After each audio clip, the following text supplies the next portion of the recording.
ముద్రగడ పద్మనాభం గారు వైఎస్ఆర్సీపీ పార్టీలో చేరుతున్నారని 100 కథనాలు.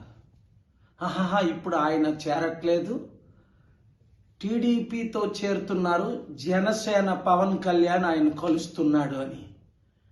ఇంత టైం వేస్ట్ చేయడం దేనికి? ముద్రగడ పద్మనాభం గారు ఏమైనా ఒక స్ట్రీట్ పొలిటీషియనా?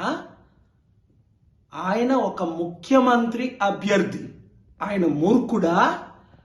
పవన్ కళ్యాణ్తో పాటు కాపుల విరోధి అయిన వంగవీటి రంగాను చంపించిన వారి పార్టీలో చేరటానికి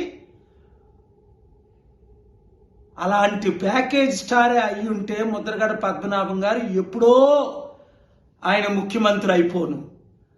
ఆయన కాపులకు నేత.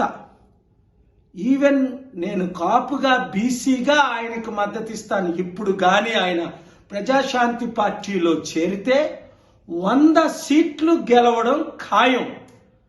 కాపులు 27% ఉన్నవారు, బీసీలు 60% ఉన్నవారు ఎప్పుడు మా నాయకుడు వస్తాడా, ఏమి ఈ 2 కులాలే మమ్మల్ని ఏలాలా అని ఎదురు చూస్తున్నారు. కనుక ముద్రగడ పద్మనాభం గారు మీరే డైరెక్ట్గా మాట్లాడి, నేను టీడీపీలో చేరట్లేదు, ప్యాకేజ్ స్టార్ పవన్ కళ్యాణ్ జనసేన పార్టీలో నేను చేరితే ఆయన కాపులందరినీ మళ్ళా తెలుగుదేశం పార్టీలో చేరితే ఇంకా కాపులకేముంది? చరిత్రహీనులు మీరు కారని నేను నమ్ముతున్నాను. 100-200 కోట్లకి మీరు అమ్ముడుపోతారని నేను నమ్మడం లేదు.